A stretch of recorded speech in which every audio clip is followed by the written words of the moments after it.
सभी को मेरा प्यार भरा नमस्कार। आई होप आप सभी काफ़ी अच्छे होंगे। अगर आप हमारे 12 माह व्रत कथा चैनल में नए हैं तो वीडियो को लाइक और सब्सक्राइब करना न भूलें, जिससे कि आगे आने वाली कथाओं का आनंद ले पाए। भगवत गीता अध्याय 3 कर्मयोग सुनिए। अर्जुन बोले, हे जनार्दन, यदि आपको कर्म की अपेक्षा ज्ञान श्रेष्ठ मान्य है तो फिर हे केशव, मुझे भयंकर कर्म में क्यों लगाते हैं? आप मिले हुए से वचनों से मेरी बुद्धि को मानो मोहित कर रहे हैं। इसलिए उस एक बात को निश्चित करके कहिए जिससे मैं कल्याण को प्राप्त हो जाऊं। श्री भगवान बोले, हे निष्पाप, इस लोक में दो प्रकार की निष्ठा, साधन की परिपक्व अवस्था अर्थात पराकाष्ठा का नाम निष्ठा है, मेरे द्वारा पहले कही गई है। उनमें से सांख्य योगियों की निष्ठा तो ज्ञान योग से, माया से उत्पन्न हुए संपूर्ण गुण ही गुणों में बरतते हैं, ऐसे समझकर तथा मन, इंद्रिय और शरीर द्वारा होने वाली संपूर्ण क्रियाओं में कर्तापन के अभिमान से रहित होकर सर्वव्यापी सच्चिदानंद घन परमात्मा में एक ही भाव से स्थित रहने का नाम ज्ञान योग है। इसी को संन्यास, सांख्य योग आदि नामों से कहा गया है। और योगियों की निष्ठा कर्मयोग से, फल और आसक्ति को त्याग कर भगवदाज्ञानुसार केवल भगवदर्थ समत्व बुद्धि से कर्म करने का नाम निष्काम कर्मयोग है। इसी को समत्वयोग, बुद्धियोग, कर्मयोग, तदर्थ कर्म, मदर्थ कर्म, मत्कर्म आदि नामों से कहा गया है। होती है मनुष्य न तो कर्मों का आरंभ किए बिना निष्कर्मता, जिस अवस्था को प्राप्त हुए पुरुष के कर्म अकर्म हो जाते हैं अर्थात फल उत्पन्न नहीं कर सकते, उस अवस्था का नाम निष्कर्मता है। को यानी योग निष्ठा को प्राप्त होता है और न कर्मों के केवल त्याग मात्र से सिद्धि यानी सांख्य निष्ठा को ही प्राप्त होता है। निस्संदेह कोई भी मनुष्य किसी भी काल में क्षण मात्र भी बिना कर्म किए नहीं रहता, क्योंकि सारा मनुष्य समुदाय प्रकृति जनित गुणों द्वारा परवश हुआ कर्म करने के लिए बाध्य किया जाता है। किंतु हे अर्जुन, जो पुरुष मन से इंद्रियों को वश में करके अनासक्त हुआ समस्त इंद्रियों द्वारा कर्मयोग का आचरण करता है, वही श्रेष्ठ है। तू शास्त्र विहित कर्तव्य कर्म कर, क्योंकि कर्म न करने की अपेक्षा कर्म करना श्रेष्ठ है तथा कर्म न करने से तेरा शरीर निर्वाह भी नहीं सिद्ध होगा।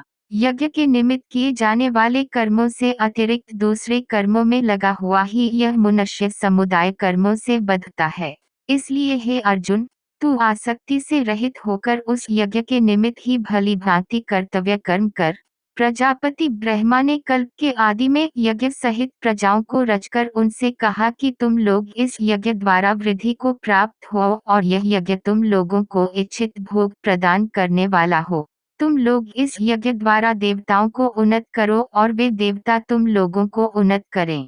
इस प्रकार निःस्वार्थ भाव से एक दूसरे को उन्नत करते हुए तुम लोग परम कल्याण को प्राप्त हो जाओगे। यज्ञ द्वारा बढ़ाए हुए देवता तुम लोगों को बिना मांगे ही इच्छित भोग निश्चय ही देते रहेंगे। इस प्रकार उन देवताओं द्वारा दिए हुए भोगों को जो पुरुष उनको बिना दिए स्वयं भोगता है, वे चोर ही है।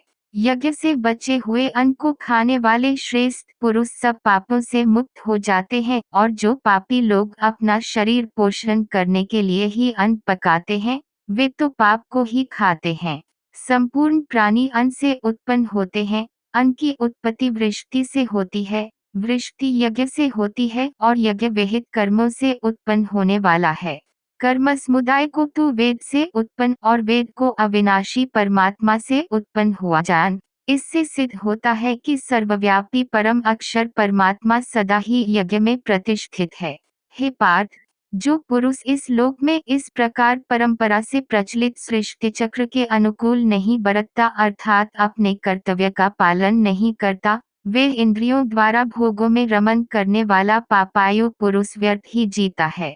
परंतु जो मनुष्य आत्मा में ही रमन करने वाला और आत्मा में ही तृप्त तथा आत्मा में ही संतुष्ट हो, उसके लिए कोई कर्तव्य नहीं है। उस महापुरुष का इस विश्व में न तो कर्म करने से कोई प्रयोजन रहता है और न कर्मों के न करने से ही कोई प्रयोजन रहता है तथा संपूर्ण प्राणियों में भी इसका किंचन मात्र भी स्वार्थ का संबंध नहीं रहता। इसलिए तू निरंतर आसक्ति से रहित होकर सदा कर्तव्य कर्म को भलीभांति करता रह, क्योंकि आसक्ति से रहित होकर कर्म करता हुआ मनुष्य परमात्मा को प्राप्त हो जाता है।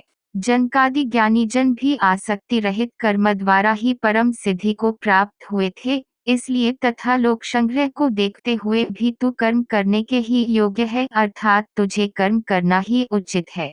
श्रेष्ठ पुरुष जो जो आचरण करता है, अन्य पुरुष भी वैसा वैसा ही आचरण करते हैं।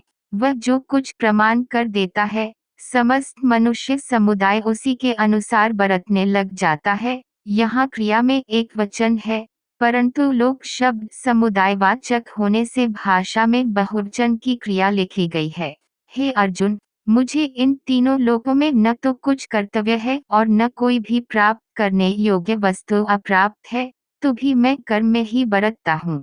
क्योंकि हे पार्थ, यदि कदाचित मैं सावधान होकर कर्मों में न बरतूं तो बड़ी हानि हो जाए, क्योंकि मनुष्य सब प्रकार से मेरे ही मार्ग का अनुसरण करते हैं। इसलिए यदि मैं कर्म न करूं तो ये सब मनुष्य नष्ट भ्रष्ट हो जाएं और मैं संकर्ता का करने वाला हूं तथा इस समस्त प्रजा को नष्ट करने वाला बनूं। हे भारत, कर्म में आसक्त हुए अज्ञानी जन जिस प्रकार कर्म करते हैं, आसक्ति रहित विद्वान भी लोक संग्रह करना चाहता हुआ उसी प्रकार कर्म करे। परमात्मा के स्वरूप में अतल स्थित हुए ज्ञानी पुरुष को चाहिए कि वे शास्त्र विहित कर्मों में आसक्ति वाले अज्ञानियों की बुद्धि में भ्रम अर्थात कर्मों में अश्रद्धा उत्पन्न न करे, किंतु स्वयं शास्त्र विहित समस्त कर्म भलीभांति करता हुआ उनसे भी वैसे ही करवाए। वास्तव में संपूर्ण कर्म सब प्रकार से प्रकृति के गुणों द्वारा किए जाते हैं, तो भी जिसका अंतःकरण अहंकार से मोहित हो रहा है, ऐसा अज्ञानी मैं करता हूँ ऐसा मानता है। परंतु हे महाबाहो, गुण विभाग और कर्म विभाग, त्रिगुणात्मक माया के कार्यरूप 5 महाभूत और मन, बुद्धि, अहंकार तथा 5 ज्ञानेंद्रियां, 5 कर्मेंद्रियां और शब्दादि 5 विषय, इन सब के समुदाय का नाम गुण विभाग है और इनकी परस्पर की चेष्टाओं का नाम कर्म विभाग है।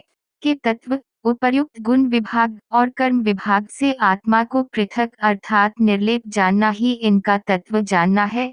को जानने वाला ज्ञान योगी संपूर्ण गुण ही गुणों में बरत रहे हैं, ऐसा समझकर उनमें आसक्त नहीं होता। प्रकृति के गुणों से अत्यंत मोहित हुए मनुष्य गुणों में और कर्मों में आसक्त रहते हैं। उन पूर्णतया न समझने वाले मंदबुद्धि अज्ञानियों को पूर्णतया जानने वाला ज्ञानी विचलित न करे। मुझ अंतर्यामी परमात्मा में लगे हुए चित्त द्वारा संपूर्ण कर्मों को मुझ में अर्पण करके आशारहित, ममतारहित और संतापरहित होकर युद्ध कर। जो कोई मनुष्य दोषदृष्टि से रहित और श्रद्धायुक्त होकर मेरे इस मत का सदा अनुसरण करते हैं, वे भी संपूर्ण कर्मों से छूट जाते हैं। परंतु जो मनुष्य मुझ में दोषारोपण करते हुए मेरे इस मत के अनुसार नहीं चलते हैं, उन मूर्खों को तू संपूर्ण ज्ञानों में मोहित और नष्ट हुए ही समझ। सभी प्राणी प्रकृति को प्राप्त होते हैं अर्थात अपने स्वभाव के परवश हुए कर्म करते हैं। ज्ञानवान भी अपनी प्रकृति के अनुसार चेष्टा करता है, फिर इसमें किसी का हद क्या करेगा। इंद्रिय इंद्रिय के अर्थ में अर्थात प्रत्येक इंद्रिय के विषय में राग और द्वेष छिपे हुए स्थित हैं। मनुष्य को उन दोनों के वश में नहीं होना चाहिए, क्योंकि वे दोनों ही इसके कल्याण मार्ग में विघ्न करने वाले महान शत्रु हैं। अच्छी प्रकार आचरण में लाए हुए दूसरे के धर्म से गुण रहित भी अपना धर्म अति उत्तम है। अपने धर्म में तो मरना भी कल्याणकारक है और दूसरे का धर्म भय को देने वाला है। अर्जुन बोले, हे कृष्ण, तो फिर यह मनुष्य स्वयं न चाहता हुआ भी बलात् लगाए हुए की भांति किससे प्रेरित होकर पाप का आचरण करता है। अर्जुन बोले, हे कृष्ण, तो फिर यह मनुष्य स्वयं न चाहता हुआ भी बलात् लगाए हुए की भांति किससे प्रेरित होकर पाप का आचरण करता है। श्री भगवान बोले, रजोगुण से उत्पन्न हुआ यह काम ही क्रोध है।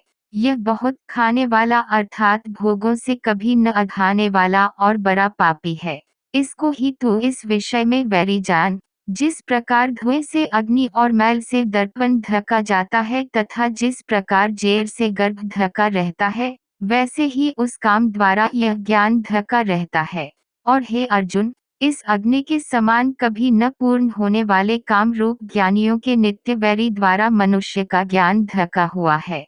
इंद्रियां, मन और बुद्धि ये सब इसके वासस्थान कहे जाते हैं। यह काम इन मन, बुद्धि और इंद्रियों द्वारा ही ज्ञान को आच्छादित करके जीवात्मा को मोहित करता है। इसलिए हे अर्जुन, तू पहले इंद्रियों को वश में करके इस ज्ञान और विज्ञान का नाश करने वाले महान पापी काम को अवश्य ही बलपूर्वक मार डाल। इंद्रियों को स्थूल शरीर से पर यानी श्रेष्ठ, बलवान और सूक्ष्म कहते हैं। इन इंद्रियों से पर मन है, मन से भी पर बुद्धि है और जो बुद्धि से भी अत्यंत पर है वे आत्मा है। इस प्रकार बुद्धि से पर अर्थात सूक्ष्म, बलवान और अत्यंत श्रेष्ठ आत्मा को जानकर और बुद्धि द्वारा मन को वश में करके हे महाबाहो, तू इस कामरूप दुर्जय शत्रु को मार डाल। श्री कृष्णार्जुन संवादे कर्मयोगो नाम तृतीयोध्याय।